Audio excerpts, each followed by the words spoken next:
ఏదేమైనా మనకి డార్లింగ్ 15 ఏళ్ళ తర్వాత ఎంటర్టైన్మెంట్ ఇచ్చాడయ్యా.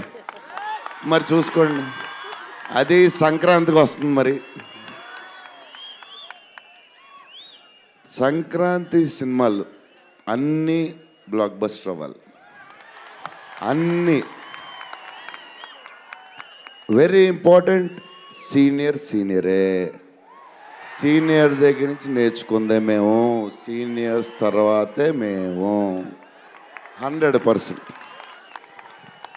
సంక్రాంతి అన్నీ బ్లాక్ బస్టర్ అవ్వాలి. మాది కూడా అయిపోతే happy. So love you darlings. ఈరోజు కొంచెం ఎక్కువ మాడినా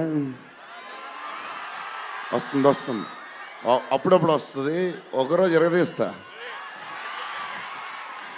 లవ్ యూ డార్లింగ్స్. సో అది చాలా చాలా గ్రేట్ క్వశ్చన్. దాని గురించి నేను రేపు ఒక పెద్ద ఈవెంట్లో మాట్లాడదాం అనుకుంటున్నాను. సో మీరు ఇప్పుడు అడిగారు కాబట్టి డెఫినెట్లీ దాని గురించి అక్కడ మాట్లాడతాను. I want to say something. నిజంగా ప్రభాస్ గారి ఒక వ్యక్తిత్వానికి నిదర్శనం ఆ స్టేట్మెంట్ ఇవ్వటం. ఆయన ఉన్న స్థాయికి, ఆయన ఉన్న స్టేటస్కి ఈరోజు ఒక పాన్ ఇండియా స్టార్గా ఉన్న ప్రభాస్ గారు సీనియర్స్ తర్వాతే మేము అని ఒక స్టేట్మెంట్ ఇవ్వటం అనేది నిజంగా ఆయన వ్యక్తిత్వానికి హ్యాట్స్ ఆఫ్. అందుకే ఆయన డార్లింగ్ ప్రభాస్ అంటాం మనం.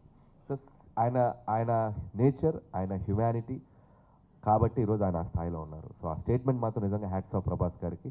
సో ఖచ్చితంగా సో మా తరపున రాజా సాబ్కి 8th ప్రీమియర్స్కి మేమందరం మా టీంతో వెళ్ళి ఆ సినిమాని మేము సెలబ్రేట్ చేసుకుంటాం.